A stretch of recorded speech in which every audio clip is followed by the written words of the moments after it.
ইফতারের মধ্যে আবার তাড়াতাড়ি ইফতার করা, বিলম্বে ইফতার না করা।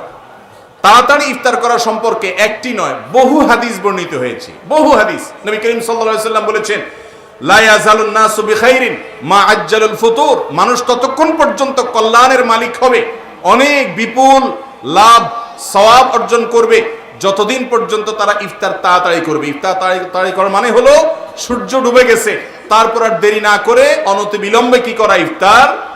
আবার এর মানে এটা না যে 2-4 মিনিট দেরি হয়ে গেলে এটা তাড়াতাড়ি খেলাফ হয়ে যাবে, এটা নিয়ে হুলস্থুল করার মতো বিষয় নয়।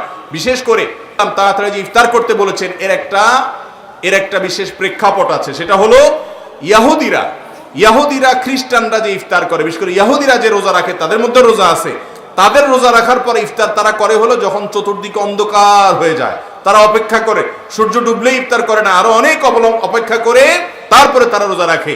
এবং একই কাজ করে শিয়াদের মধ্যে এই প্রবণতা আছে। আমি নিজে দেখেছি যে তারা রোজা রাখার পর সাধারণত সূর্য ডুবলে ইফতার করে না, চতুর্দিক অন্ধকার গুটগুটে হয়ে যাবে, তারপর তারা ইফতার করবে। তো এটা সুন্নাহর খেলাফ কাজ।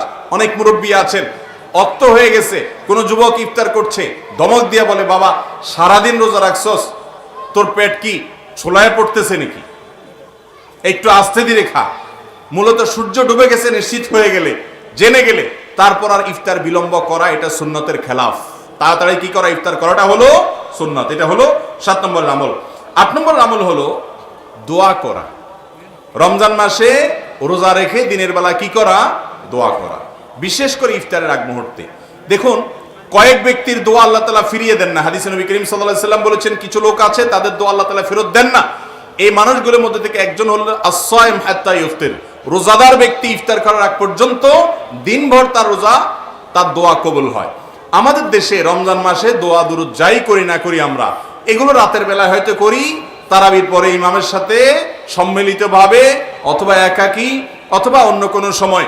রমজান মাসে দিনের বেলায় দোয়া করার আমলটা আমাদের সমাজে খুব ব্যাপকভাবে প্রচলিত আছে, আপনারা নিজেরা খুব করেন।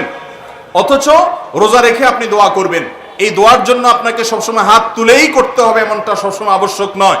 আপনি কাজ করছেন, আপনি জানেন রোজা চলছে, রমজান মাস চলছে, মনে মনে আল্লাহর কাছে আবেদন করেন অথবা মুখে আবেদন করেন, ওযু নেই সে অবস্থায় আপনি দোয়া করতে পারেন।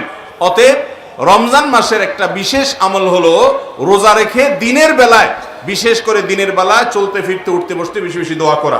করবো তো ইনশাআল্লাহ। বিশেষ করে ইফতারের আগ মুহূর্তে আবার বলি যে ইফতারের ব্যস্ততা আমাদের দোয়া করা হয়ে উঠে না। আল্লাহ তাআলা আমাদেরকে রমজানের এই আমলটাকে গুরুত্বের সাথে করার তৌফিক দান করুন। ভাইরা আমার, আল্লাহর কাছে দোয়া, এটা আমরা একেবারে করতে ভুলে গেছি। সাধারণ মানুষ আমরা মনে করি যে দোয়া তো হুজুররা করবে, টাকা পয়সা দিয়ে করাবো। নিজে যে আল্লাহর কাছে দোয়া করা যায় এই সুযোগটা অনেকেই আছে যে আমরা সেটা জানিও না। আল্লাহ তাআলা আমাদেরকে এটা আমল করার তৌফিক দান করুন।